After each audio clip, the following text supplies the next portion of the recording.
Buenas noches, hermanos. Bienvenidos nuevamente a nuestro grupo de estudio de la Biblia. Gracias a Dios que nos ha permitido estar acá ahora. Vamos a iniciar el día con esta oración para reflexionar la palabra de Dios. Por favor, si alguno de ustedes quisiera leerla para empezar nuestra reunión.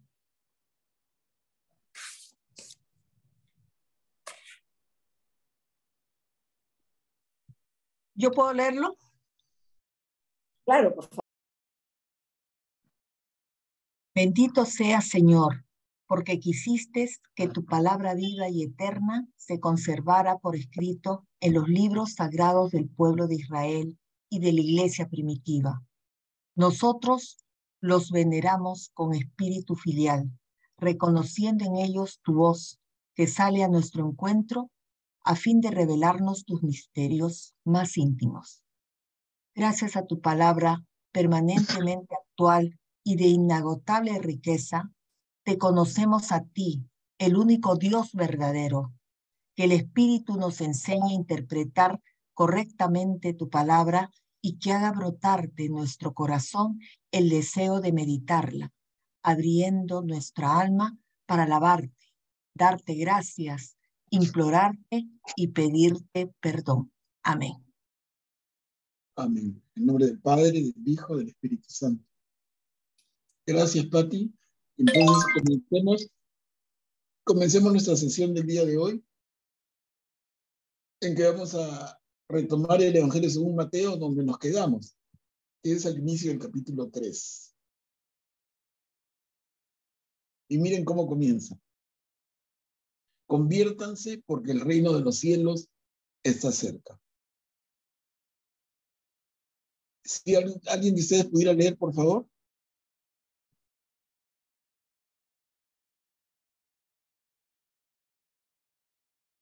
¿Puedo leer? En aquel tiempo se presentó Juan el Bautista proclamando en el desierto de Judea: conviértanse porque el reino de los cielos está cerca. A él se refería el profeta Isaías cuando dijo: una voz grita en el desierto, preparen el camino del Señor, allanen sus senderos. Juan tenía una túnica de pelos de camello y un cinturón de cuero, y se alimentaba con langostas y miel silvestre.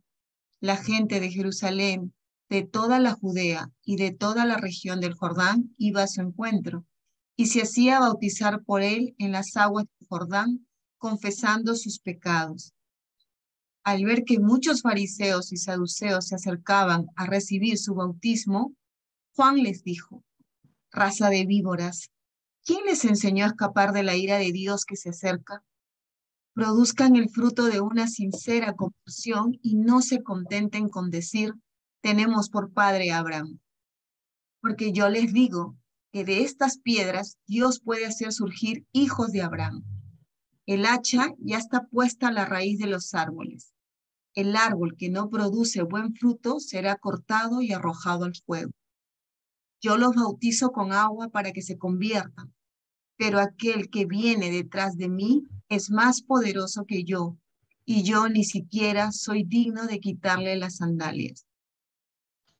Él los bautizará en el Espíritu Santo y en el fuego.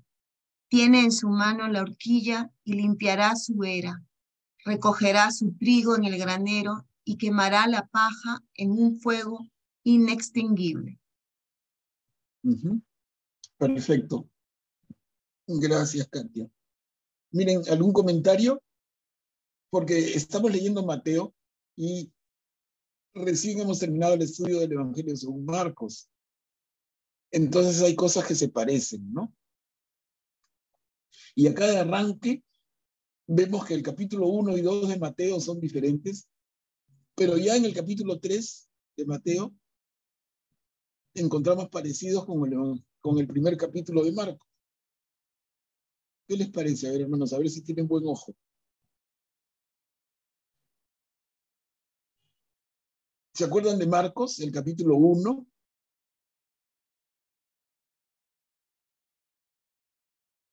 Juan está bautizando en el río Jordán, ¿se acuerdan? Jesús se acerca.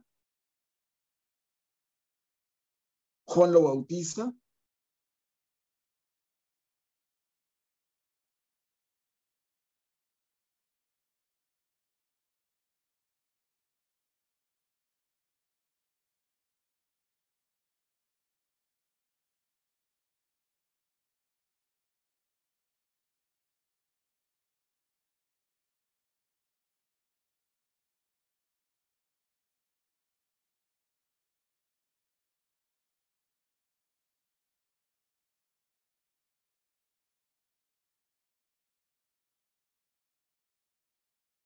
Cosas básicas, ¿eh?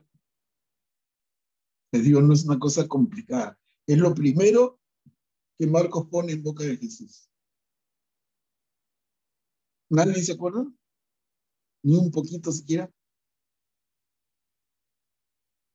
Miren, les digo así como corrección fraterna, ¿no? Entre hermanos, pero no están estudiando bien. Estamos de repente como en agüita tibia, ¿no? Pero eso tiene que ser un compromiso mucho más fuerte. Si no, de verdad no les queda mucho. Si esas cosas no las pueden contestar, mañana más tarde, ¿qué defienden? ¿A quién le explican nada?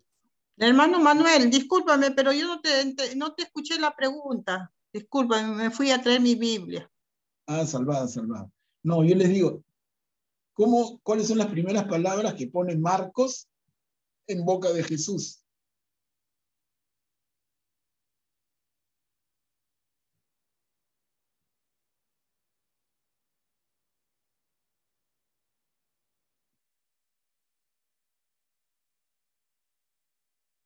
¿Ninguna? Tenemos que entonces parar nuestro estudio de Mateo y regresar a Marcos. De verdad que si no, nos engañamos todos, ¿no? Ya estamos avanzando, no avanzamos, pues. Porque si no pueden retener los conceptos básicos, ¿qué avanzamos?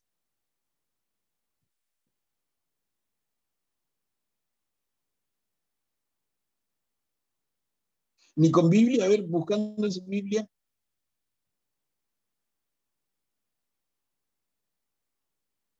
Hay una hermana pregunta en boca de Jesús o en boca de Marcos. No, pues.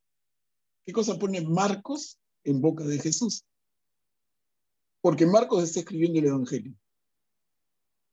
Y él pone en boca de Jesús unas primeras palabras. Es en el capítulo 1. Capítulo 1 del Evangelio según Marcos. Está Juan en el desierto. Jesús se acerca y es bautizado. Y algo dice Jesús. ¿Qué dice Jesús? A ver, vale buscar sus Biblias, sus apuntes, lo que sea.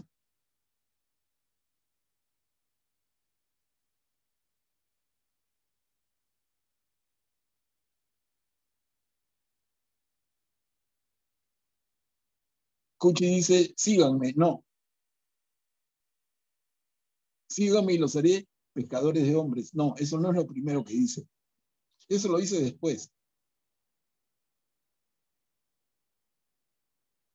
Hay algo que dice primero Jesús, que es interesante porque es como que lo primero que él dice, las primeras palabras que pronuncia. No he venido a llamar a los justos, sino a los pecadores. No, eso no es lo primero. Pues está el número 5. El tiempo se ha cumplido. A ver, léelo completo, sí, eso es. A ver, léelo. El tiempo se ha cumplido, el reino de Dios está cerca. Renuncien a su mal camino y crean en la buena nueva. Claro, ¿en qué Biblia estás leyendo? ¿En qué versión? La Biblia latinoamericana. ¿Qué versículo, hermana? ¿Qué versículo? Marcos 1, versículo 15. 15. Claro, en la versión americana dice así, Luisa, pero la palabra más, la mejor traducción es conviértanse. ¿No? Ah, sí, dice conviértanse y crean en el Evangelio.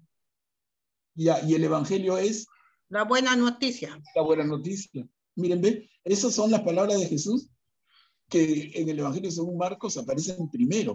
O sea, no es un detalle menor, les digo. Es lo primero. Marcos está escribiendo una obra maravillosa. Y él escoge qué cosa pone en boca de Jesús en primer lugar, y miren lo que pone.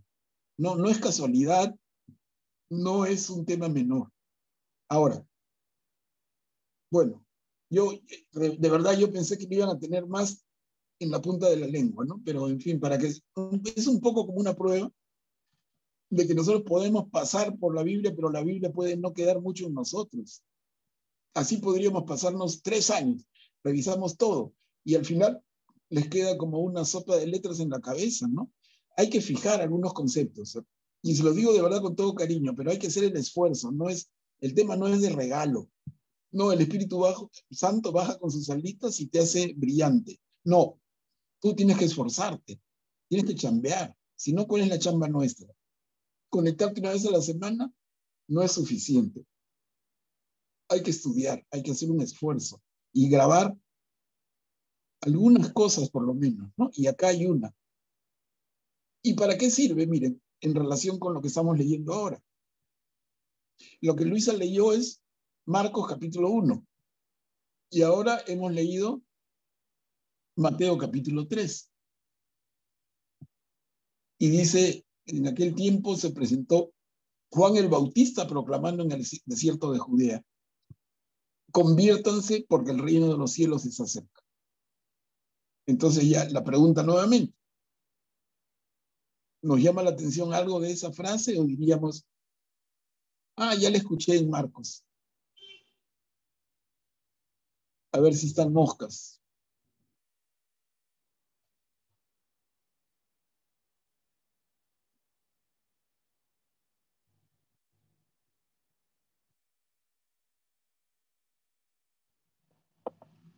Creo que las he agarrado un poco distraídas todavía, ¿eh? Tenemos que calentar motores. ¿Qué hay de llamativo en estas primeras 2 líneas del Evangelio según Mateo? ¿Es igual que Marcos o es diferente que Marcos? Ya, los ayudo más. Es diferente, totalmente. ¿Y por qué es diferente? El interlocutor es diferente. ¿Cómo a ver? Si bien la frase o la expresión es la misma, en este Marcos está hablando Juan el Bautista, y en Marcos está diciendo eso Jesús mismo. Bingo, Karim. Perfecto. Bingo, eso es. ¿Ven? ¿Y cómo se nos pueden pasar las cosas si es que no estamos atentos y si no tenemos un poquito de memoria? O sea, nosotros, miren, y les digo como reflexión, en esto y para todo, si nosotros hemos estudiado Marcos y nos hemos demorado bastante, despacito, y no nos queda mucho, entonces leemos Mateo y nos parece lo mismo. Y Karim nos dice, con mucho y buen criterio, si bien la frase es la misma, en el Evangelio según Marcos es una frase de Jesús y acá es una frase de Juan el Bautista. Miren ustedes. ¿Se dan cuenta todos? Entonces, ¿cuál sería la pregunta? La pregunta sería, ¿quién dice la verdad y quién miente? No, esa no es la pregunta. O sea, ¿quién se equivoca y quién dice lo que fue? Esa no es la pregunta. La pregunta es, ¿qué intención tiene Mateo para escribirlo de esta manera? Porque Mateo, como ya les expliqué, conoce a Marcos. Perdón, conoce la obra de Marcos. Cuando Mateo escribe esta versión de su evangelio, del evangelio de Jesús, cuando Mateo escribe, él ya tiene en sus manos el evangelio según Marcos. Y cambia. ¿Qué pasa? ¿No sabe copiar? ¿Se distrajo? ¿O quiere decirnos algo? Y la pregunta que vale es esta última, hermanos. Y se las dejo, ¿no? ¿Qué quiere decirnos Juan para cambiar lo que Marcos, casi 10 años antes, había dejado bien clarito?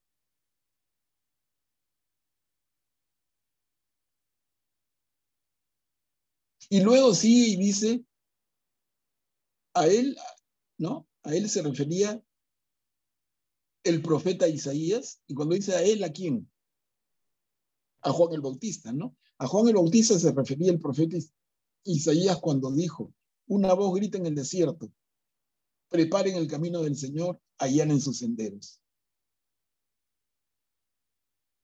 Acá les hago otra pregunta, mire, estoy preguntando hoy día.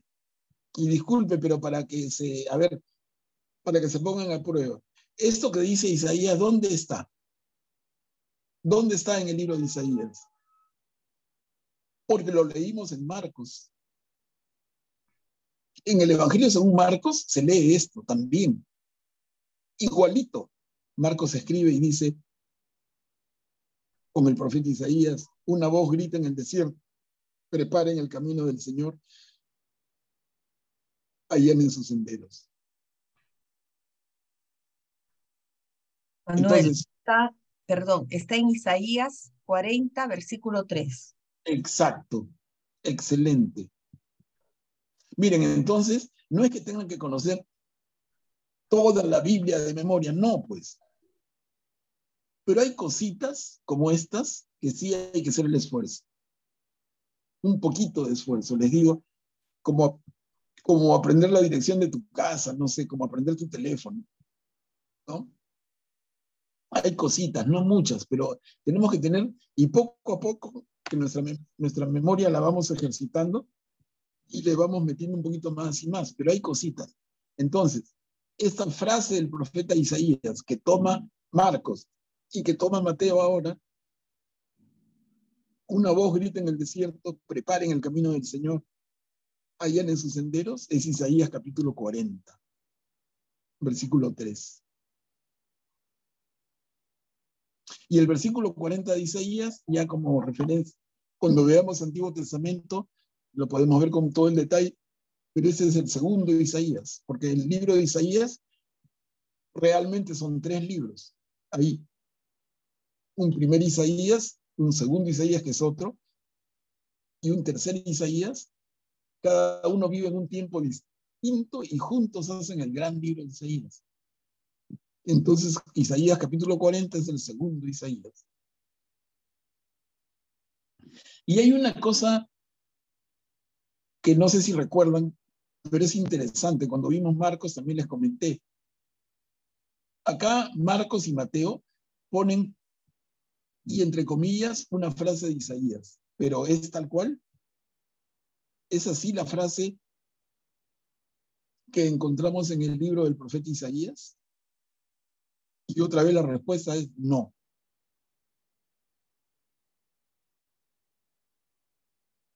¿Cómo es la frase del profeta Isaías? Tiene un pequeño cambio, casi imperceptible, pero que de verdad es importante.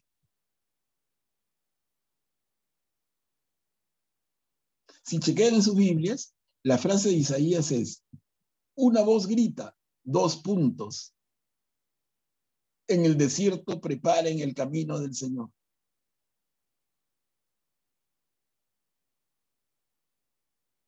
Miren, disculpa, estamos hablando algo que ya hablamos, pero como que, no sé, les muevo el cerebro porque se han olvidado, pero son detalles interesantísimos. ¿Por qué le cambian la redacción al libro de Isaías? ¿Otra vez es descuido, es distracción o hay un propósito? Ya van 2 preguntas, ¿no? 1, ¿por qué Mateo le pone en boca de Juan el Bautista lo que Marcos pone en boca de Jesús?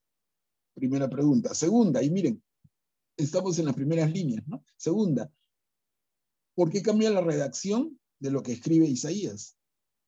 43. Isaías escribe, una voz grita, 2 puntos, en el desierto prepare el camino del Señor. Y Marcos y Mateo ahora escriben, una voz grita en el desierto, 2 puntos. Aparentemente es lo mismo, pero hay un énfasis diferente. ¿Y por qué? ¿Alguien se anima? No. O lo dejamos, si quieren, como pregunta y que vayan acumulándose, ¿no? Pero tienen que ejercitar la cabeza, si no, estoy fomentando yo mucho la flojera, ¿no? Karin, sí, adelante.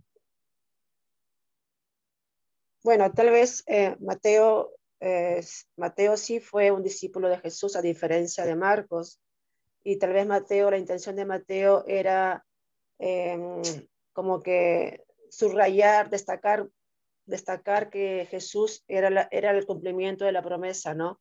Y tal vez la intención justamente de cambiar el destinatario, se podría decir la pregunta, era justamente revelar que había una promesa de por medio que tenía que cumplirse, ¿no? Pero Y te bueno, refieres, esa es Karina, mi... ¿a cuál de ¿Perdón? la pregunta número 1 a la número? Sí, la pregunta número 1. Ah, Sobre ya, la ya me estoy... pregunta número 1. Ya. A ver, en la número 1, en la que por qué cambia Mateo de vocero, ¿no? Sí. Ya, ya. Ahora, hay una sorpresa y la vamos a ver. Yo los estoy un poquito fastidiando y disculpen, pero vamos a ver en un ratito, en el capítulo 4, una novedad. Y vamos a verla y la volvemos a conversar. Eso en relación a la pregunta número 1 se va a aclarar. Pero si quieren les adelanto. En el capítulo 4, que viene a continuación, el mismo Mateo va a poner en boca de Jesús esta misma frase. Miren. O sea, esta frase, conviértanse porque el reino de los cielos está cerca. En ese capítulo 3, Mateo la pone en boca de Juan. Y en el capítulo 4, lo vamos a leer juntos, Mateo lo pone en boca de Jesús. Miren. Y por otro lado, este cambio al texto de Isaías, pero que comparten Marcos y Mateo. No es una voz grita, 2 puntos en el desierto, preparen el camino, sino es una voz grita en el desierto, 2 puntos. Entonces, a ver, veo la mano de Augusto, adelante. Buenas noches a todos.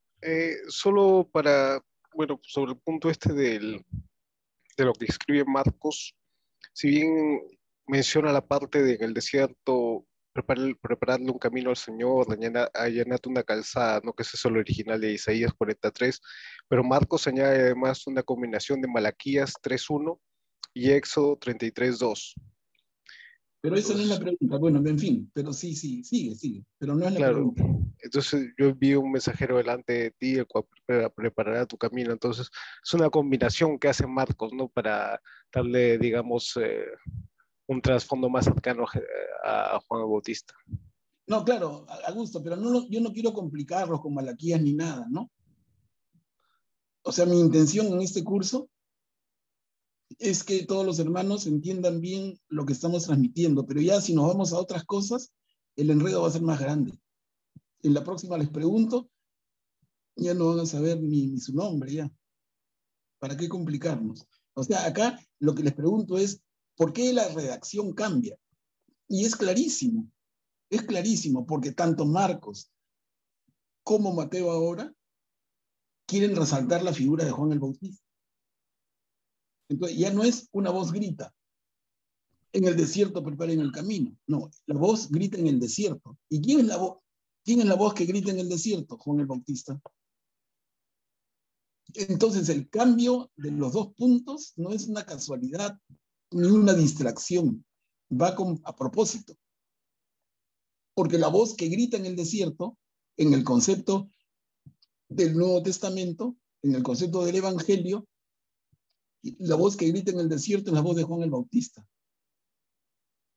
Pero no es la intención de Isaías. O sea, hay varios truquitos, como cuando entonces vamos a ver en el Evangelio que nuestro gran profeta Isaías lo utilizan en buena manera, ¿no? En buena manera, no hay trampa, pero, o sea, jalan a Isaías un poco en la línea, como dijo Augusto, sí, el tema del cumplimiento de la promesa. Entonces, les voy dando pistas para que se vayan,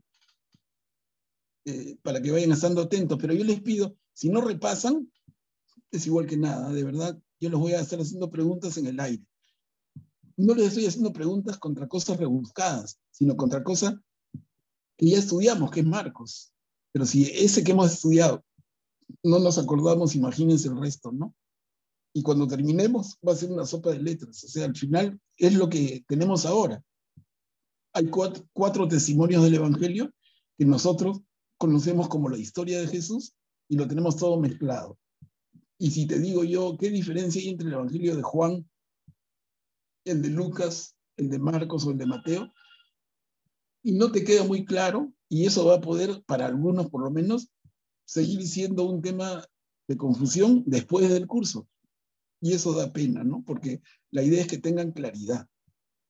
Para mí, no sé, es clarísimo diferenciar a Mateo de Marcos, a Lucas de Mateo, a Juan de los otros tres. Muchas veces hago el ejercicio yo solo de leer una frase y decir, a ver, ¿esto de qué evangelio sale? Y se puede, porque uno lo va conociendo. Pero si solamente me conecto al curso un rato, de ahí otra vez me distraigo toda la semana, no se hace mucho, ¿no? En fin, no les digo más, ya es cosa de cada uno. Y miren, y sigue diciendo el primer párrafo, cómo vestía Juan y cómo comía, ¿no? Vestía una túnica de pelos de camello, un cinturón de cuero y se alimentaba con langostas y miel silvestre. Entonces, ¿quién es este Juan que se viste de esa manera y se alimenta como nos dice? ¿Quién puede ser este señor, no? Es un caballero que viene de Jerusalén con las costumbres de la ciudad. ¿Quién es, no? ¿Nos da una idea? Yo creo que la respuesta clara no la tenemos, pero por lo menos una sospecha puede haber.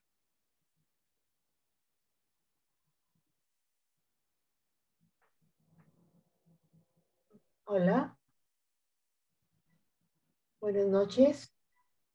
Adelante. Qué bueno.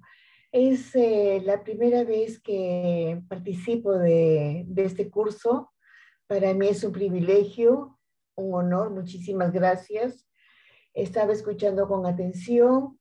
Me parece que Mateo hace énfasis en lo que dice Isaías. Un énfasis tan importante, tan vital para dar a conocer a la gente de que ya llegó los tiempos, ya llegó el tiempo. Y la forma en que dice estas palabras, pues son tal cual como las dice, está anunciando Isaías en el capítulo 3, al cual usted se refería. Ahora, ¿quién es este hombre? ¿Por qué viste así?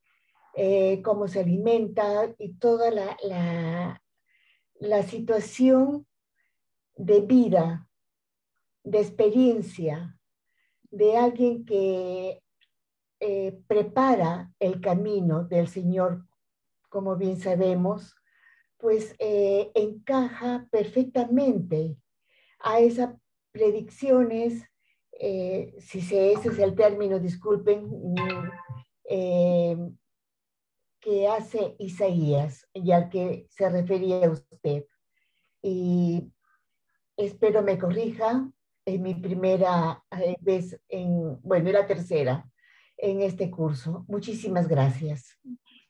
Gracias, Cuchi. Pero sí, la pregunta era directa, ¿no?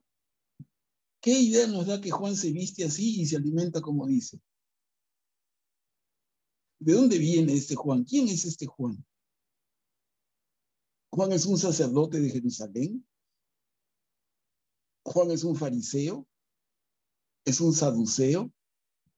Yo les expliqué antes y les pasé incluso una grabación de estos grupos sociales en la Israel antigua, ¿no? ¿Quiénes eran los fariseos, los saduceos, los esenios, los celotes? ¿Y Juan a qué nos parece más? ¿Parece más un fariseo? ¿Parece más un Esenio. saduceo? ¿Parece más un esenio o más un celote? Manuel Pablo, Sí, a mi parecer parece que más se acercara para los esenios, ¿no? Por su forma de vestir, por lo que comían, ¿no? Y que estaban en el desierto, ¿no? Esa claro. comunidad. O sea, Juan el Bautista vive solo en el desierto, no vive en la ciudad, no tiene costumbre de ciudad. Y miren cómo se viste y cómo come, ¿no? Come lo que encuentra en la naturaleza y se viste con lo que la naturaleza le brinda, ¿no? Sí, o sea, pareciera ser, no tenemos una respuesta firme, pero vale hacerse este tipo de preguntas. Entonces, dentro de los grupos sociales de la sociedad judía, del momento del tiempo de Jesús, ¿a quién se parece más? Sin que necesariamente sea un esenio. Pero como que se acerca más a ellos que definitivamente al saduceo o que al fariseo. O al celote, que es violento, ¿no? Veo acá una manito, espérense. Augusto, ¿sí? Solo para recalcar la forma como se viste Juan, también nos hace recordar al profeta Elías, ¿no? Que también nos dice que se vestía de forma similar. Y sí se dice, bueno, que probablemente Juan había pertenecido a uno de estos grupos donde se encontraron, por ejemplo, pertenecer en algún momento a uno de estos grupos que se encontraron en la cueva esta que se encontró últimamente en el Mar Negro. Claro, Algunos Augusto, es lo que dijo pollos. la hermana, los esenios, pues. Es lo Sí, sí, mismo. sí. Ujú. Claro, es lo que dijo la hermana. Sí. O sea, a lo que más se parece, pero sin que eso nos determine nada, se parece más a los esenios, definitivamente, porque de los fariseos, de los saduceos está bien lejos. En fin, solamente para irnos interrogando. Y luego dice que Juan hacía un bautizo, dice, se hacía bautizar por él en las aguas del Jordán confesando sus pecados. No, un bautizo para el perdón de los pecados. Y vamos a ver eso luego, porque es interesante también, y es una pregunta que también deben hacerse ustedes y deben ensayar la respuesta, y es, ¿en qué se diferencia el bautismo de Juan del bautismo de Jesús? Pero todavía, les voy dejando, digamos, hay que estar moscas y haciéndose preguntas para que realmente valga la pena este tiempo que le estamos dedicando al Evangelio.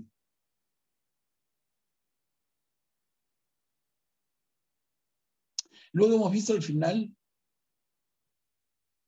Juan dice, yo los bautizo con agua, pero aquel que viene detrás de mí es más poderoso que yo. Yo no soy ni siquiera digno de quitarle las sandalias. No, eso ya lo conversamos ampliamente cuando vimos el Evangelio según Marcos. ¿Se acuerdan qué significa en la cultura judía? ¿Qué significa quitarle las sandalias a alguien? ¿Sí, Andrés?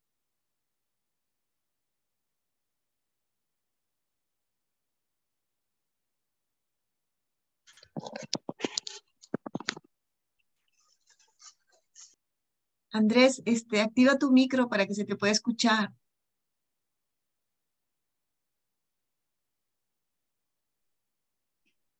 Buenas noches. No, fue que le di sin querer. Estoy desde mi celular, acá en Venezuela, en clase. Okay. Discúlpame. Gracias. Ya.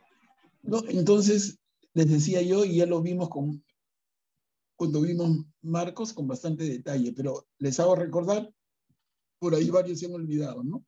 Pero el tema de a quién se le quitaba la sandalia, al que no cumplía la obligación en la ley del levirato.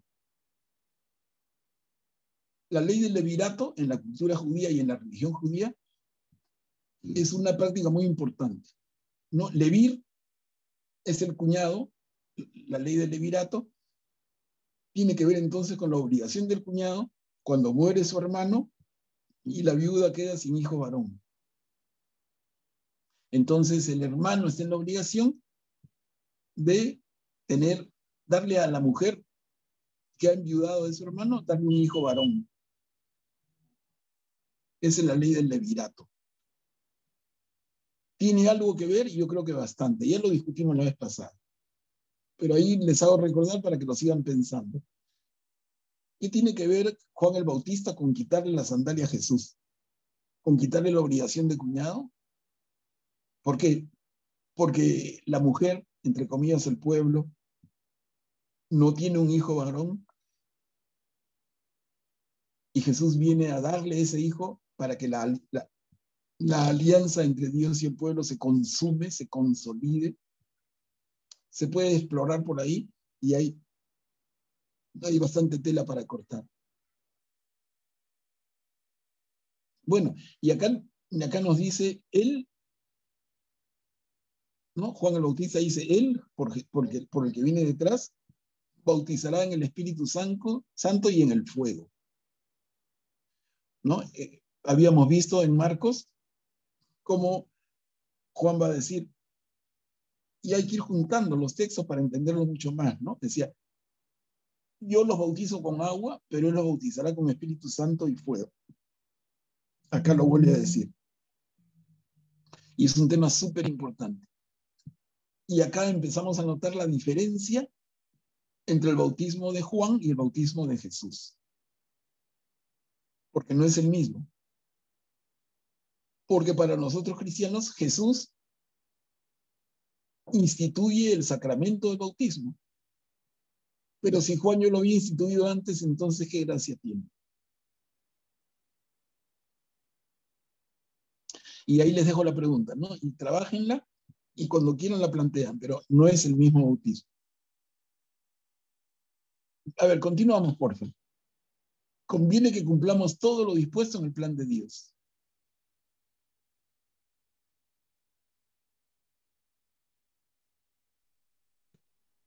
Entonces Jesús fue desde Galilea hasta el Jordán y se presentó a Juan para ser bautizado por él. Juan se resistía, diciéndole, ¿soy yo el que tiene necesidad de ser bautizado por ti? ¿Y eres tú el que viene a mi encuentro? Pero Jesús le respondió, ahora déjame hacer esto, porque conviene que así cumplamos todo lo que es justo. Y Juan se lo permitió. Apenas fue bautizado, Jesús salió del agua. En ese momento se abrieron los cielos y vio al Espíritu de Dios descender como una paloma y dirigirse hacia él. Y se oyó una voz del cielo que decía, este es mi Hijo, muy querido, en quien tengo puesta toda mi predilección. Gracias, Karim. Miren acá cómo se parece el texto de Mateo con Marcos. En el momento del bautizo, el cielo se abre y vio el Espíritu de Dios descender como una paloma. Y las palabras del Padre que dice, este es mi Hijo amado o mi Hijo muy querido, en quien tengo puesta toda mi predilección. Qué parecido, ¿no? Algunas cositas que podemos resaltar.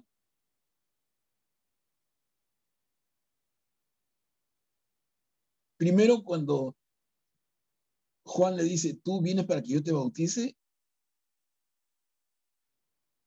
¿no? Como que es al revés. Y Jesús le responde, déjame hacer esto ahora.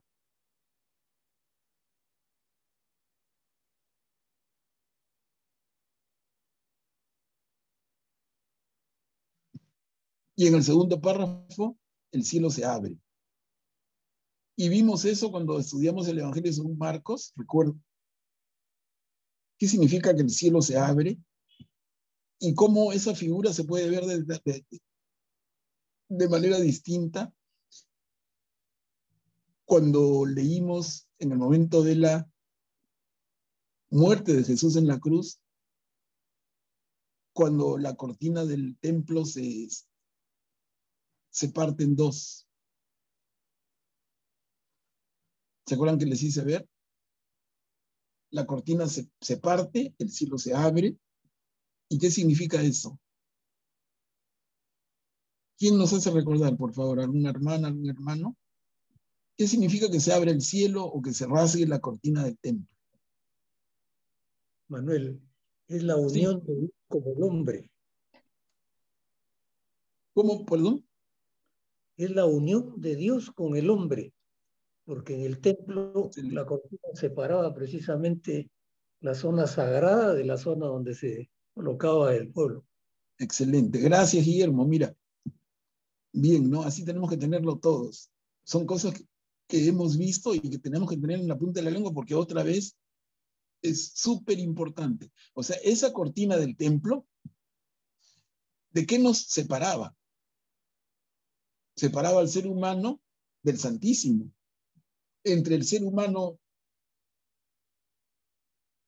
fiel y devoto y el Santísimo había una cortina. Y en la muerte de Jesús, la cortina se abre, se rasga. Y acá nos dice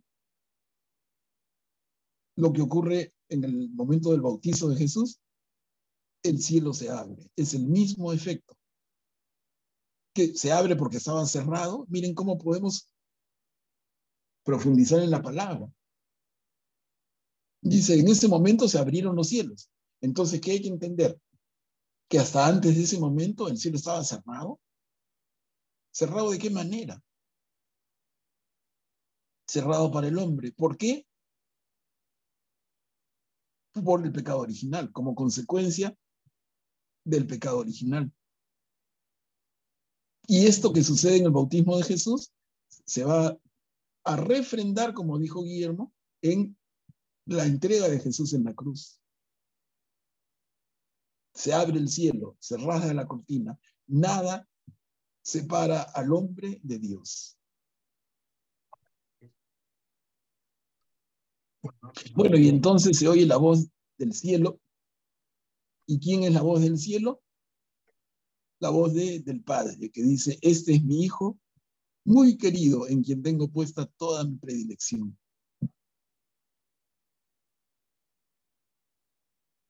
Miren, a ver, otra preguntita, para que no se nos escape un detalle.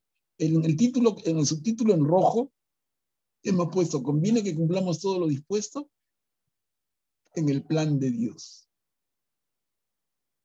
Entonces la pregunta sería, yo estoy fastidioso hoy día, ¿no? Disculpen, pero ¿a qué se refiere este plan de Dios?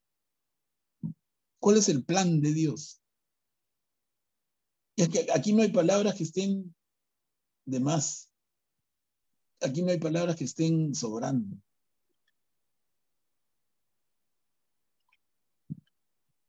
El plan de Dios podemos leerlo como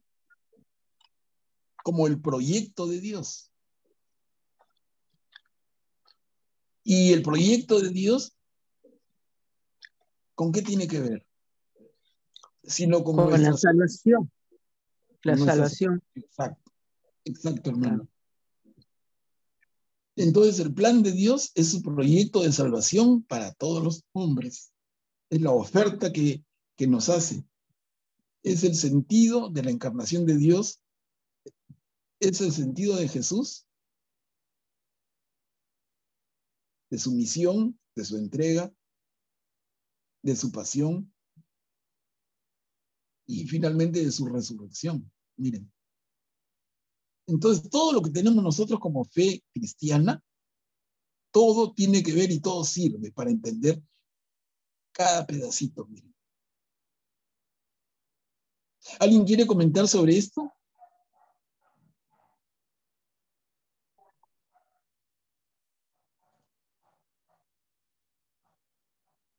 Sí.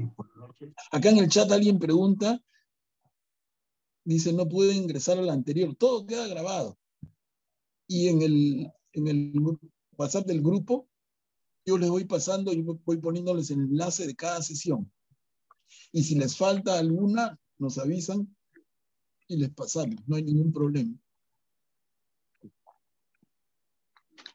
Me parece maravilloso que el Señor siempre nos tenga pensado a nosotros, a pesar del primer pecado que cometieron nuestros padres, Adán y Eva, y a pesar de los pecados que tenemos actualmente, ¿no?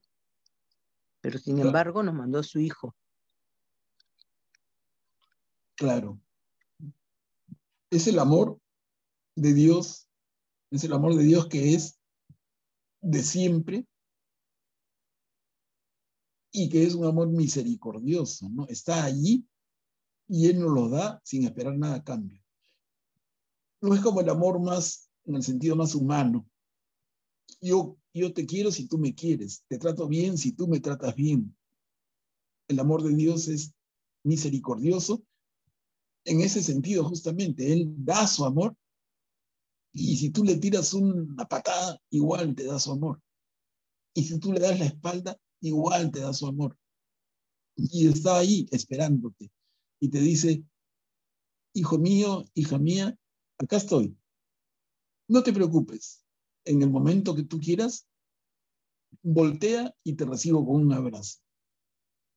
Y mientras tanto eres libre, anda, equivócate. Como decía mi abuelita, anda, mula y piérdete, ¿no? Pero cuando regreses, cuando voltees, no tienes ni que caminar. Voltea. Y yo estoy con los brazos abiertos, esperando. Yo no me resiento, yo no me ofendo. Yo no te tengo rencor. Yo no te pongo una cruz encima, no, te espero.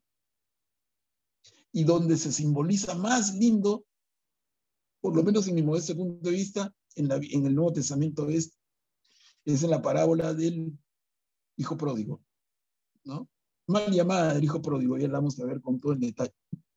Pero ahí se simboliza y se presenta de manera clarísima y maravillosa lo que significa el amor misericordioso de Dios, que como el Padre espera al Hijo, el Hijo que nosotros podríamos decir hijo loco, desagradecido, se va, valora su vida, pierde su fortuna, hasta enfermo y contagiado de algo puede haber venido, y cuando el Padre lo ve llegar, se le tira al cuello. El Padre lo abraza, lo besa, el Hijo le quiere pedir perdón y explicarle, Padre, he pecado, perdona. El Padre no lo deja hablar y le dice, hijo mío, no importa nada. Tú habías muerto y has vuelto a la vida. Y llama a sus sirvientes y le dice, vístanlo con la mejor ropa, pónganle un anillo y sandalias en los pies. O sea, devuélvanle su dignidad. Devuélvanle su dignidad a este hijo, ¿no? Entonces, ese es Dios para nosotros y acá está clarísimo. Marisabel, adelante. Hola, buenas noches a todos. Dios les bendiga. Para comentar algo que me llama la atención muchísimo. Fíjense que me llama la atención este evangelio, que Dios respalda a quien promueve la santa palabra, porque aquí dice que Juan decía que bautícense y conviértanse, yo bautizo con agua y vendrá otro con más poder que yo bautizando en el Espíritu Santo. Cuando sucedió que Jesús se acercó a Juan y ya lo que sabemos que fue bautizado por manos de Juan, porque convenía ser así, dice acá, apenas fue bautizado Jesús, salió del agua y en ese momento se abrieron los cielos y vio el Espíritu Santo y se oyó una voz. Es decir, que Jesús, Dios, respalda justamente lo que Juan estaba predicando, ¿sí? Y se cumplió verdaderamente. Juan bautizaba con agua, pero fue necesario y es necesario recibir la unción del Espíritu Santo, que en el bautismo viene abriéndose los cielos para que descienda el Espíritu Santo sobre quienes somos hijos de Dios, aquellos que hemos recibido el bautismo, ¿verdad?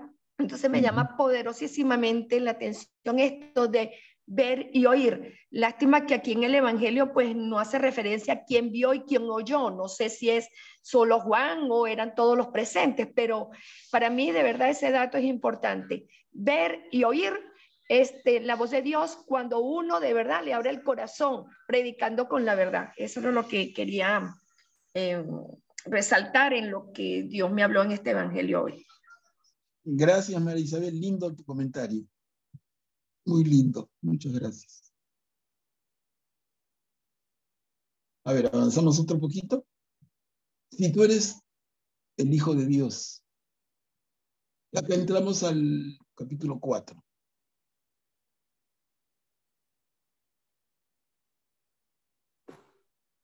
Entonces Jesús fue llevado por el Espíritu al desierto para ser tentado por el demonio. Después de ayunar 40 días, con sus 40 noches, sintió hambre. Y el tentador, acercándose, le dijo: si tú eres hijo de Dios, manda que estas piedras se conviertan en panes. Jesús le respondió: está escrito, el hombre no vive solamente de pan, sino de toda palabra que sale de la boca de Dios. Luego, el demonio llevó a Jesús a la ciudad santa y lo puso en la parte más alta del templo, diciéndole: si tú eres hijo de Dios, tírate abajo, porque está escrito, Dios dará órdenes a sus ángeles y ellos te llevarán en sus manos para que tu pie no tropiece con ninguna piedra. Jesús le respondió: también está escrito, no tentarás al Señor tu Dios. El demonio lo llevó luego a una montaña muy alta. Desde allí le hizo ver todos los reinos del mundo con todo su esplendor y le dijo: te daré todo esto si te postras para adorarme. Jesús le respondió: retírate, Satanás, porque está escrito, adorarás al Señor, tu Dios, y a Él solo rendirás culto. Entonces el demonio lo dejó y unos ángeles se acercaron para servirle. Gracias, Lenny. Acá aparece esa frase que escuchamos tanto y repetimos tanto también, que la decimos quizá de otra manera, no solo de pan vive el hombre, sino de toda palabra que sale de la boca de Dios. Miren, esa frase la encontramos en el capítulo 4 del Evangelio de San Mateo. Están las tentaciones. ¿Y cómo llama Mateo al demonio? Lo llama el tentador. Es que esa es la figura fundamental del demonio en la Biblia. No, ese personaje con cachos, trinche, con capa roja, ese es un invento posterior. Pero el diablo, el Satán en la Biblia es este tentador. Este que con su tentación lo que hace es ponerte a prueba. Te pone a prueba. Y se ve desde el libro de Job, que es tan famoso por este concepto. El Satán daba vueltas y le dice al Señor, o sea, tenían contacto. Y le dice al Señor: ah, Job es bueno, claro, si nunca lo has tocado. A ver, tócalo, a ver cómo reacciona. Y empieza la historia de Job, ¿no? Entonces, el tentador, siempre el que pone a prueba. Y acá Jesús es puesto a prueba. Y nos dice, Jesús se va al desierto 40 días. Y 40 es un número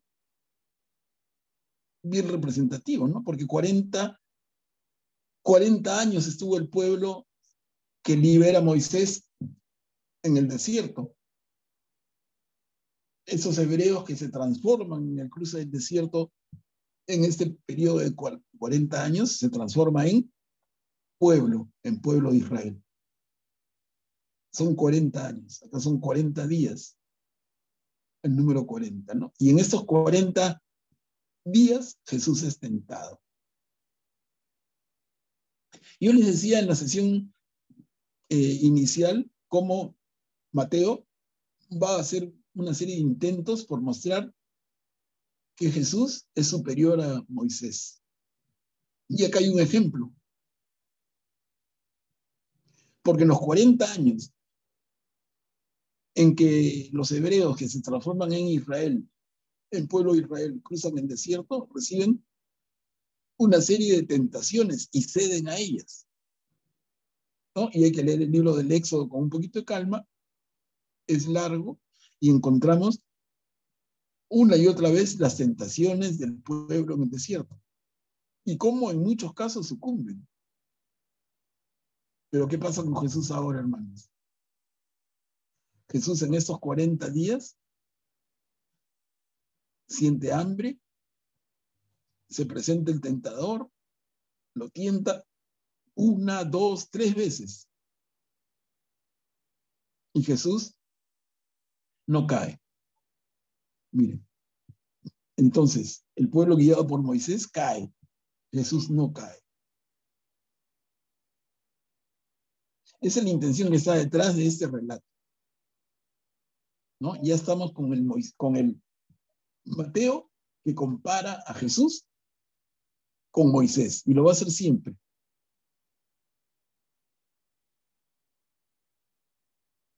¿Algún comentario de ustedes, hermanos? Adelante.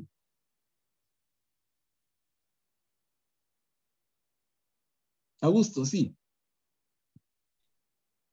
Solo para comentar esta parte, el hombre no vive solamente de pan, sino de toda palabra que sale de la boca de Dios. ¿No? La tentación tan fuerte que ofrece el demonio a nosotros de exigirle a Dios que se manifieste, ¿no? Que a veces le decimos, bueno, Dios, hazme este milagro, porque si no, bueno, ya no voy a creer en ti, o quiero esta prueba, ¿no?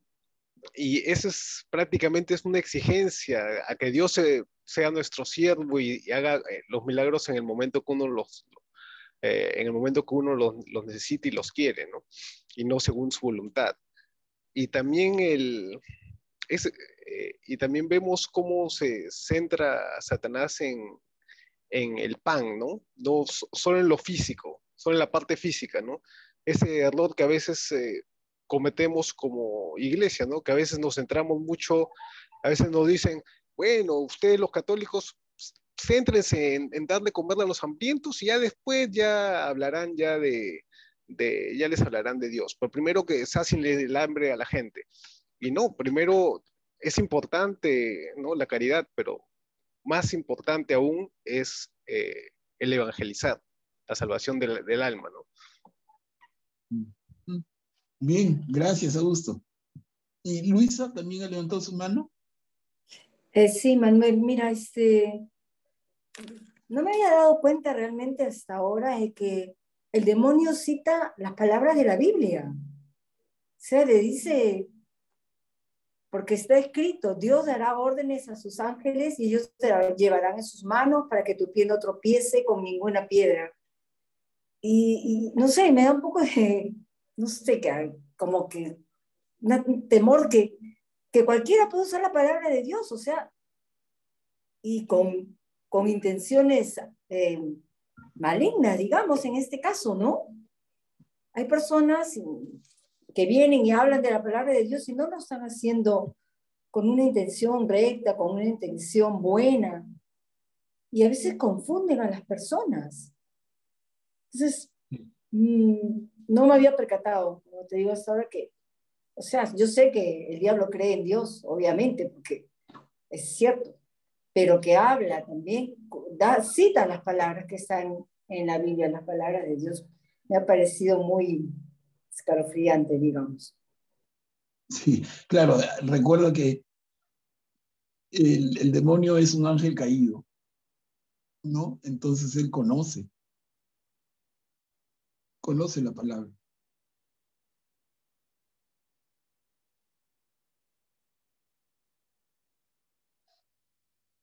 Marisabel, adelante. Me llama poderosamente la atención la comparación que se pudiese establecer con Eva y con la serpiente, que también fue tentada, igual que Jesús fue tentado por el demonio, lógicamente no cayó en sus redes, pero aquí con Eva, que fue tentada por el demonio, estableció una relación de diálogo, es decir, le oyó, como dice bien la hermana, la serpiente utilizó lo que estaba sucediendo, lo hermoso de, perdón, lo que estaba sucediendo, no, lo que se veía allí en el paraíso, en el Edén, ¿verdad? De que Jesús le dijo, no coman de este árbol, y bueno, incitó a la mujer a pecar, y la mujer estableciendo esa relación equivocada, pues entonces pecó y fue excluida del paraíso junto con Adán. Entonces, pero aquí con Jesús, el demonio tuvo que 3 veces tentarlo. Y después al finalizar este evangelio dice, entonces el demonio lo dejó. Claro, lógicamente, era el Hijo de Dios, el Rey de Reyes, el que se estaba preparando en ayuno por 40 días, 40 noches, ¿verdad? Preparándose para iniciar su ministerio en la tierra. Entonces, esto nos deja una enseñanza de que si nos vamos a, ¿cómo se llama? A predicar, a evangelizar, quise decir, tenemos que prepararnos mucho antes porque pueden venir tentadores y que conociendo las palabras nos pueden enredar. Claro, claro, Marisabel, es perfecto lo que dices. Y es lo que Pablo, no hemos estudiado todavía Pablo, pero Pablo ha escrito sus cartas antes que ninguno de los evangelios, ¿no? Y Pablo habla ya de... Y Juan, el cuarto evangelio del anticristo, ¿no? Pablo habla de falsos profetas y Juan en el cuarto evangelio va a hablar del anticristo, en esa misma línea. Muy bien. Y teníamos también, perdón, a Rubén. Rubén, adelante. ¿Qué tal? Buenas noches. Aquí como que el nivel de tentaciones se va incrementando, ¿no? El pan se refiere a algo humano, algo sensorial, algo de una necesidad. Es un nivel, el primer nivel de tentación carnal puede llamarse, ¿no? Ese es un primer nivel de tentación. El segundo nivel, cuando ya le dice que se tire desde el templo, es ya otro nivel, no es sensorial, sino es un nivel ya, es un nivel como de honor, ¿no? Como que ya te daré todos los honores del mundo, es un segundo nivel. Y después el tercer nivel más se refiere al poder, ¿no? A la gloria. El diablo le dice que, o sea, adórame a mí para que yo te dé la gloria. O sea, son niveles de tentación que los seres humanos tenemos que pasar y generalmente nos quedamos con la primera sensación, con el primer nivel, que es el placer, el carnal, ¿no? Pero también el ser humano tiene también la tentación del poder, la tentación de la gloria, de gloriarse uno mismo y no gloriar al Señor. Eso sería mi comentario, Manolito. Bien, Rubén, muchas gracias. Excelente, excelente aporte y nos da bastante luz. Excelente. A ver.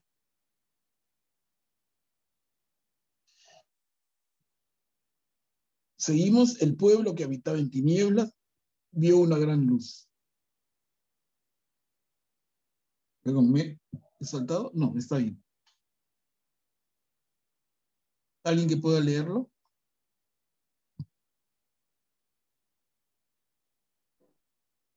Cuando Jesús se enteró de que Juan había sido arrestado, se retiró a Galilea. Y dejando Nazaret, se estableció en Cafarnaúm, a orillas del lago, en los confines de Zabulón y Neftalí, para que se cumpliera lo que había sido anunciado por el profeta Isaías. Tierra de Zabulón, tierra de Neftalí, camino del mar, país de la Transjordania, Galilea de las naciones. El pueblo que se hallaba en tinieblas vio una gran luz. Sobre los que vivían en las oscuras regiones de la muerte, se levantó una luz. Gracias, gracias, Leli. Entonces, en este relato de Mateo, Juan es arrestado y a partir de que Juan es arrestado, Jesús es como que entra en escena, ¿no? Y se muda de Nazaret a Cafarnaúm. Ustedes tienen el mapa, el que no lo tenga avíseme para pasárselo. Tienen el mapa de la tierra de Jesús, del país de Jesús. Y si les pregunto, ¿Nazaret y Cafarnaúm están cerca o lejos?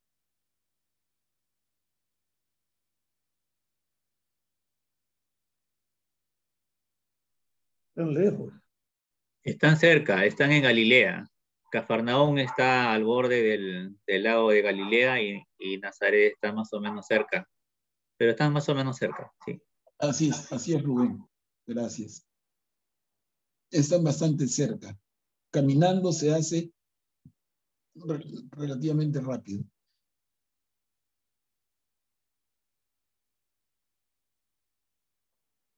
Entonces, a ver.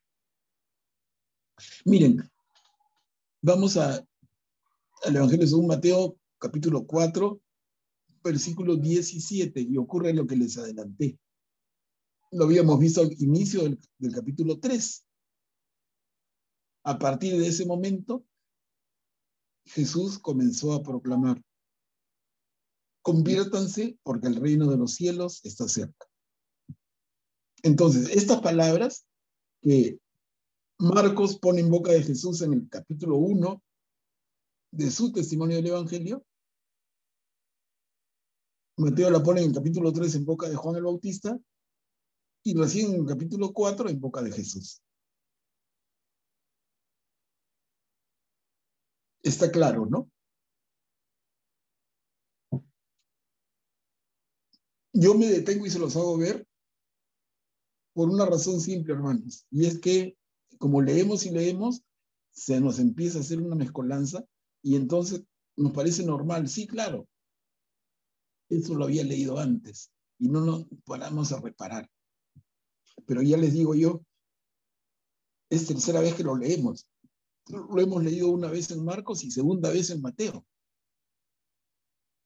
Y lo curioso es que con Mateo, este está primero en boca del Bautista y segundo en boca de Jesús. Y la intención de Mateo creo que queda clara. Es darle su lugar y la importancia enorme que él quiere presentar en Juan el Bautista. Juan el Bautista, el gran profeta. Juan el Bautista, el último profeta del Antiguo Testamento. Y lo presenta como el más grande, el precursor de Jesús. Entonces no hace mucho alarde, tampoco va a poner fuegos artificiales, pero miren cómo usa las palabras y cómo ubica los conceptos de tal manera que está resaltando la figura del Bautista. ¿Ok, hermanos? ¿Queda claro? A ver, ellos de inmediato lo siguieron. ¿Quién puede ayudarnos a leer? Yo te apoyo, Manuel. Mientras caminaba a orillas del mar de Galilea, Jesús vio a dos hermanos, a Simón llamado Pedro y a su hermano Andrés, que echaban las redes al mar porque eran pescadores. Entonces les dijo: síganme y yo los haré pescadores de hombres. Inmediatamente ellos dejaron las redes y los vieron. Continuando su camino, vio a otros 2 hermanos, a Santiago, hijo de Zebedeo, y a su hermano Juan, que estaban en la barca de Zebedeo, su padre, arreglando las redes. Y Jesús los llamó. Inmediatamente ellos dejaron la barca y a su padre y los siguieron. Gracias, Malena. Y esto está tal cual como en Marcos, ¿no?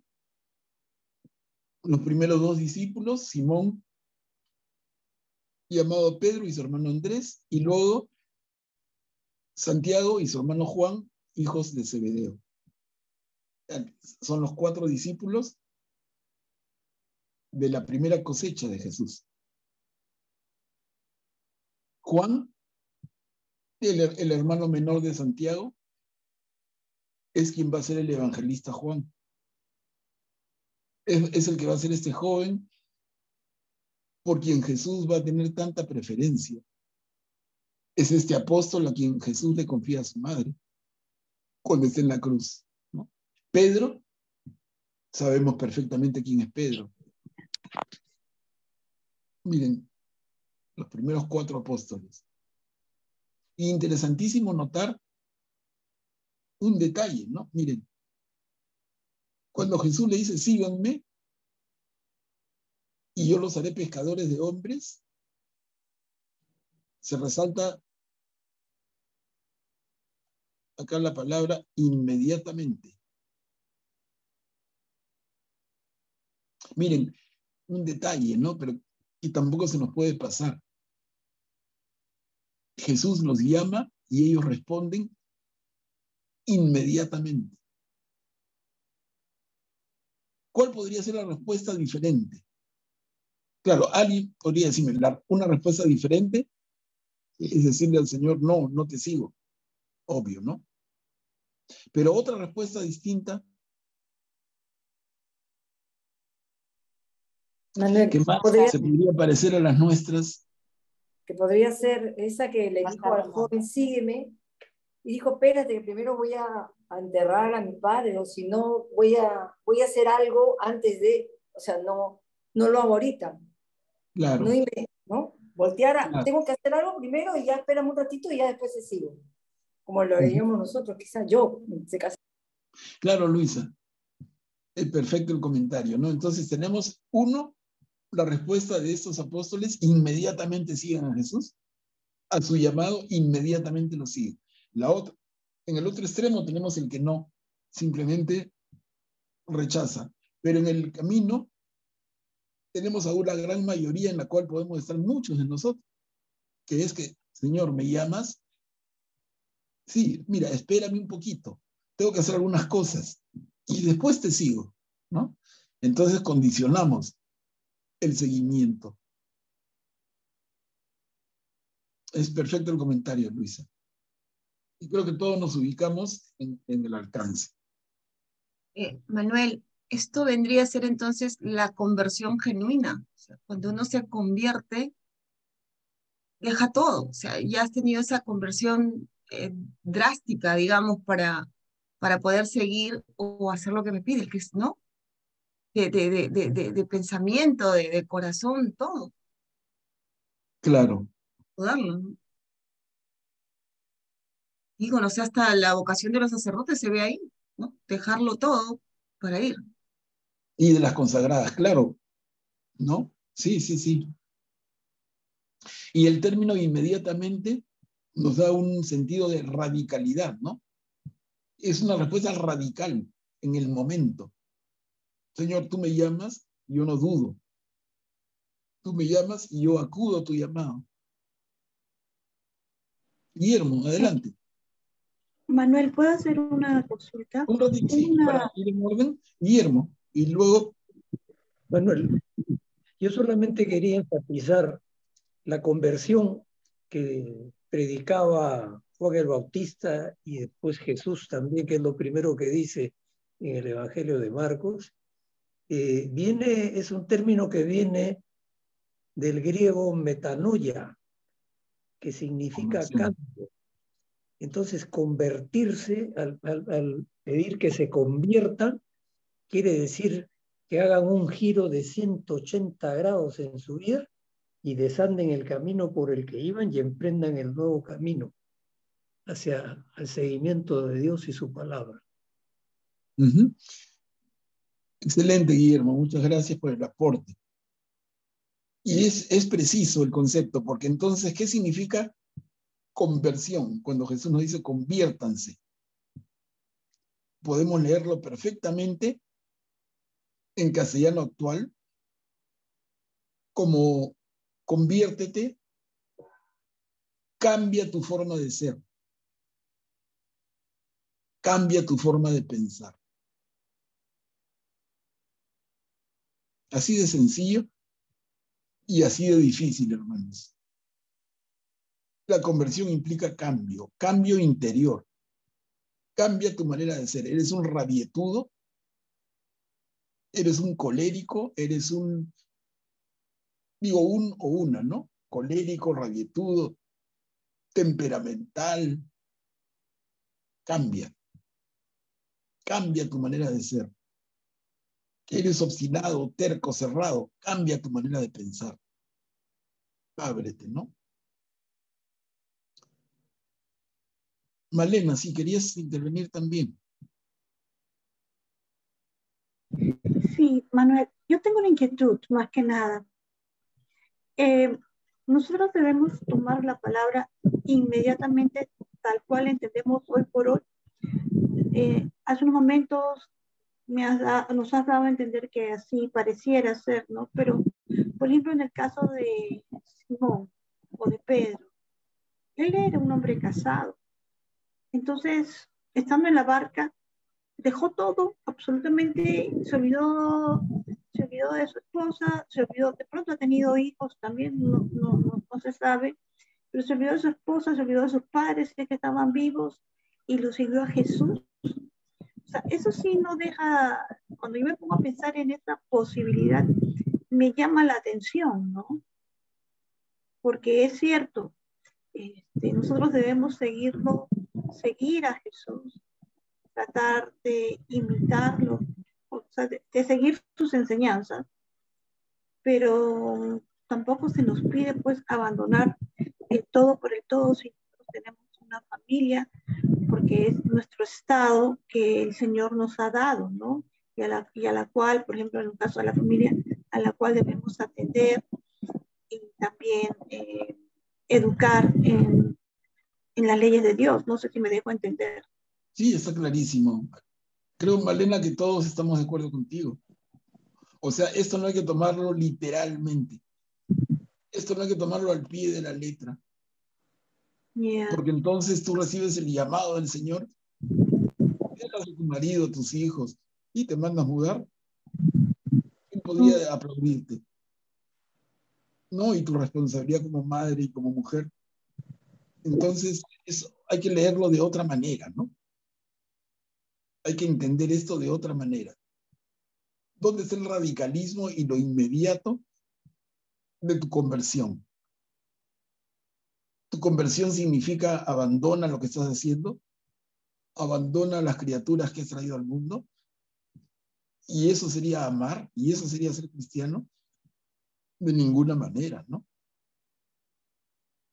Si así actuáramos los cristianos, creo que seríamos repudiados y criticados por todo el resto, ¿no?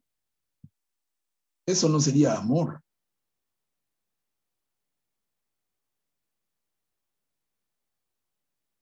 Entonces el tema es cómo entender estas palabras. Y les repito, no literalmente, no literalmente, pero sí en el radicalismo de tu conversión. Cambiar tu vida, cambiar tu manera de ser, cambiar tu manera de pensar. Y serás mejor madre y mejor esposa y mejor amiga y mejor ciudadana. Desde tu posición, desde el rol que tienes en la sociedad, ¿no? No se trata entonces, dejo todo y me arranco. En el caso de Pedro, efectivamente Pedro era casado. Yo he leído por ahí, pero ya en fin es distraerme, pero que Pedro tenía una hija mujer. Entonces, Pedro tenía esposa y tenía hija, y tenía una suegra que es de los primeros milagros que hace Jesús, ¿no? En el Evangelio según Marcos, Jesús cura a la suegra de Pedro. A ver, vamos a ver unas manitos. Acá veo a Karim. Sí, pienso que eso de responder inmediatamente implica poner a Dios en primer lugar, ¿no? Ante todo. Y por eso es que no tomarlo al pie de la letra, de dejar todo ya tu vida hecha, sino simplemente reordena tu vida, ¿no? Para que Dios esté primero que todo ellos, ¿no? Lo veo de esa manera. Dios primero. Excelente, Karim. Estoy totalmente de acuerdo contigo. Ahora, podemos reflexionar un poquito más. ¿Y qué significa poner a Dios primero? Si pones a Dios primero, ¿dónde queda el hombre? ¿Queda segundo o no? No creo que quede segundo, porque al tener a Dios primero vas a ser el mejor hombre que puedas ser. O sea, al contrario, para que llegues a tu plenitud de ser humano necesitas a Dios. Entonces, estando Dios primero te permite llegar a la plenitud humana para luego conocer la trascendencia. Me parece que es un proceso de la vida terrenal a la vida divina, ¿no? A la vida a la que estamos destinados, porque venimos del cielo y vamos hacia el cielo como hijos de Dios. Yo lo veo de esa manera, ¿no? Claro, gracias, Karim. ¿Alguien más que quiera comentar sobre esto? Es bien interesante. ¿No? En todo caso, piénsenlo también. Guillermo, sí, adelante. El poner a Dios primero significa convertirse, porque eso es lo primero que Él pide. Y convertirse significa escuchar su palabra y ponerla en cumplimiento en mi vida. Eso es un compromiso personal de cada uno. No significa dejar absolutamente todo, porque la muestra está en el Evangelio de Marcos, que cuando se enteran que la esposa de Pedro estaba enferma, van a la casa de Pedro y Jesús la sana, ¿no? O era la suegra, creo. Era la suegra, sí. La suegra, sí. Entonces quiere decir que no hay un abandono literalmente, como dices, ¿no?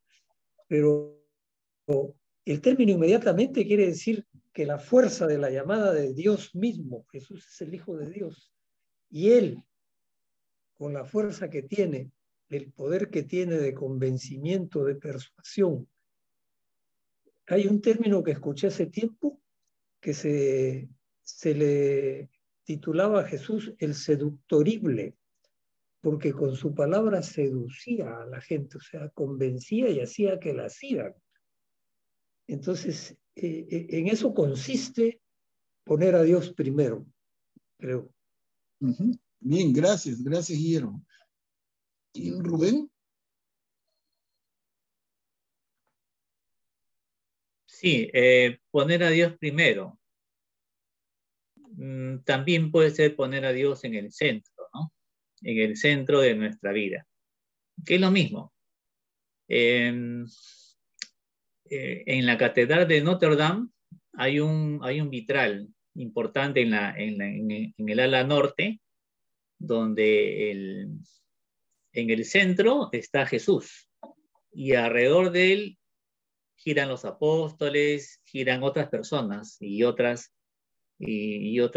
pináculos. O sea, poner a Dios en el centro significa que es lo más importante, que es lo primero. Ese sería mi comentario. Perfecto, de acuerdo. Pero entonces, si ponemos a Dios primero, ¿dónde queda el hombre? Les decía yo, ¿queda segundo? Es un juego de como juego de palabras, hay que tener cuidado, ¿no?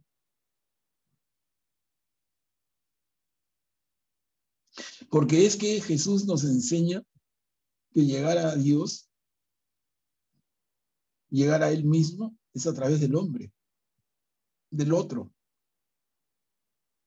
Y tanto así que el mandamiento nuevo que nos deja, que lo vemos en Juan, capítulo 13, no estamos ahí, pero lo conocemos de memoria. En el capítulo 13 de Juan, Jesús dice, un mandamiento nuevo les doy. Ámense los unos a los otros.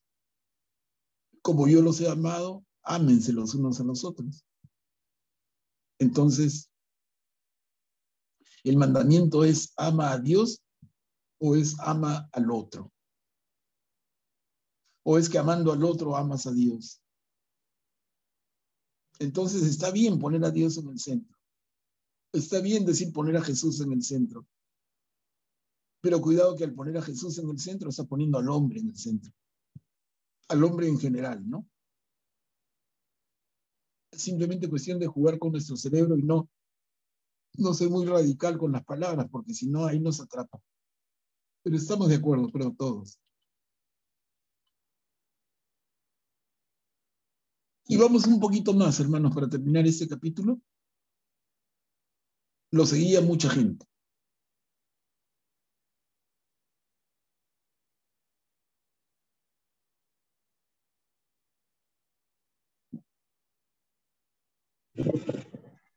Jesús recorría toda la Galilea, enseñando en las sinagogas, proclamando la buena noticia del reino y curando todas las enfermedades y dolencias de la gente. Su fama se extendió por toda la Siria y le llegaban a todos los enfermos, afligidos por diversas enfermedades y sufrimientos, endemoniados, epilépticos, paralíticos, y él los curaba. Lo seguían grandes multitudes que llegaban a Galilea de las Decápolis, de Jerusalén, de Judea y de la Transjordania. Gracias, Malena. Miren, entonces, Jesús recorría toda Galilea. ¿Cuál es Galilea dentro de la tierra de Israel? ¿Cuál es Galilea en el país de Jesús? Es toda una región, no es una ciudad. Lo hemos visto varias veces. Es una región que es la región norte del país de Jesús. El país de Jesús tiene 3 regiones naturales. El norte, Galilea, el centro, Samaria, y el sur, Judea. Judea que tiene como capital Jerusalén. Jesús es de Galilea y sus años de predicación y vida terrena lo hace básicamente en Galilea. Ahí está Nazaret, ahí está Cafarnaúm, y etcétera. Y enseña en las sinagogas, que es la casa de reunión de los judíos. Ahí enseña Jesús. ¿Y qué enseña? Dice, proclama la buena noticia del reino. Hermanos, hoy día ya no nos va a dar tiempo, pero yo les dejo esto como temita para el próximo martes y por ahí podemos comenzar. ¿No? Porque entonces Jesús se dedica a proclamar la buena noticia del reino de Dios. Y ya lo vimos hace un ratito y no lo comentamos suficientemente a propósito, porque cuando dice, conviértanse y crean en la buena noticia, el reino de Dios está cerca. El reino de Dios, el reinado de Dios. Mateo, como buen judío, no va a decir Dios, va a decir, en vez de decir reino de Dios, va a decir reino de los cielos. Porque el nombre de Dios para un judío, igual que para un musulmán, no se repite así nomás. Pero quiere decir lo mismo, ¿no? Entonces, la pregunta que yo les dejo, hermanos, hermanas, y repito para comenzar el próximo martes es, ¿qué debemos entender por el reino de Dios? Es un temazo, ¿eh? Es un temazo. Y yo creo que todos tenemos un poquito una respuesta, pero debiéramos hacer un esfuerzo adicional y tener una respuesta más clara. Porque es una pregunta que cualquiera puede hacerte. Mamá, tía, amiga, amigo. Tú eres un cristiano católico, te formas mucho. Qué bueno. Explícame, ¿qué es el reino de Dios?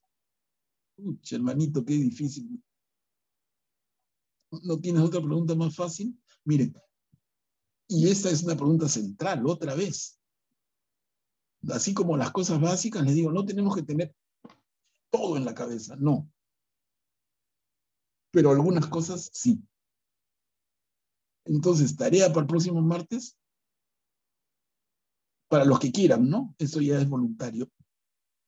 ¿Qué debemos entender por reino de Dios? Que es tan importante como que es el tema de la proclama de Jesús.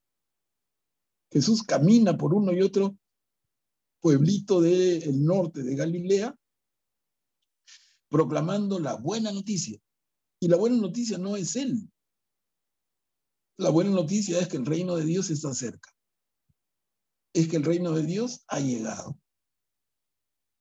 Y eso, hermanos, hermanas, se engancha perfectamente con el tema que dejamos para comenzar la siguiente. Miren qué lindo, que nos ha calzado el tiempo perfecto, porque no hubiera sido bueno empezar a tocarlo y apurados. Empezamos el martes hablando del reino de Dios y casualmente, entre comillas, porque no es ninguna casualidad, vamos a hablar de las bienaventuranzas.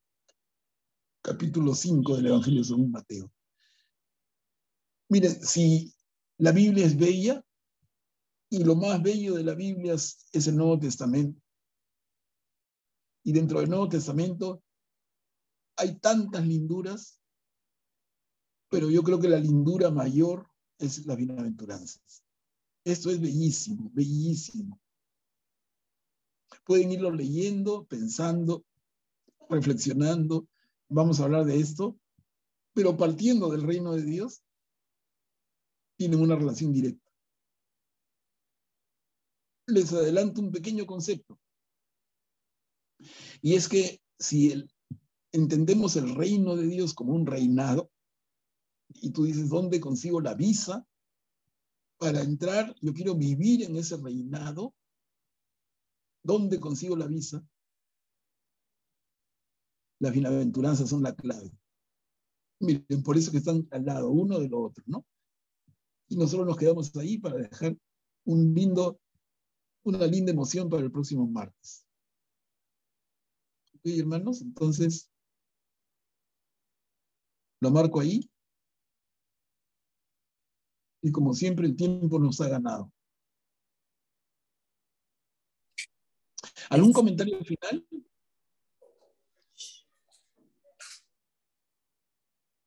Repito, ahorita terminando nuestra reunión, voy a procesar esta grabación, que me toma un poquito más de media hora, y la voy a subir al WhatsApp del grupo, como enlace. O sea, la subo a YouTube, pero les paso el enlace para que ustedes o cualquier hermano o hermana que no haya podido estar pueda verlas y participar en ella. Si es que alguno de ustedes no tienen alguna sesión anterior, me avisa y yo las tengo todas. Y todas están, ¿no? Todas están en el canal de YouTube, pero si alguien tiene dificultad en encontrarla, yo les paso el enlace. Me avisan. Muchas gracias, profesor. Listo, hermanas. Entonces nos despedimos con una oración final. Por favor, si alguien tuviera a bien hacerla. ¿Quién lo hace? Señor Elcita, ¿usted podría hacer la oración final?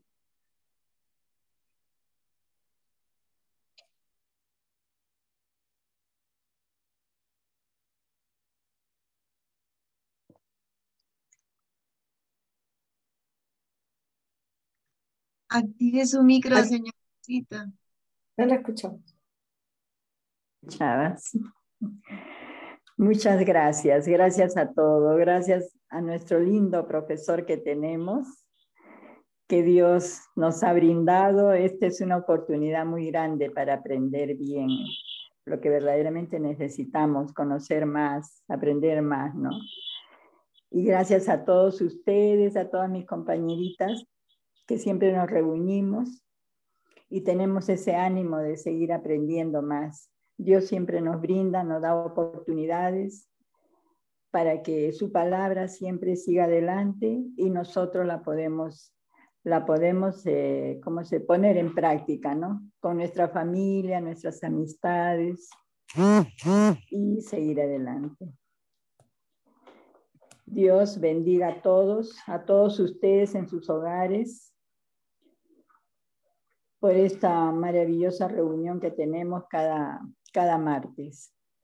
Aunque yo no he sido muy constante porque a veces se me ha pasado el día, ¿no?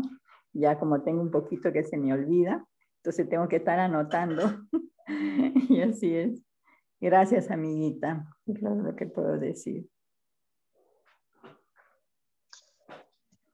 Recemos una oración, un Padre Nuestro y una Ave María en agradecimiento a este momento tan bonito, tan lindo que nos da todos los martes. Padre nuestro que estás en el cielo, santificado sea tu nombre. Venga a nosotros tu reino. Hágase, Señor, tu voluntad, así en la tierra como en el cielo. El pan nuestro de cada día, dánoslo hoy. Y perdona nuestras ofensas, así como nosotros perdonamos a los que nos ofenden. Y no nos dejes caer en la tentación, mas líbranos, Señor, de todo mal. Amén. Dios te salve, María. Dios te salve, María, llena eres de gracia. El Señor es contigo. Bendita eres entre todas las mujeres. Bendito es el Jesús. Jesús. Santa María, Madre de Dios, ruega por nosotros los pecadores, ahora y en la hora de nuestra muerte. Amén.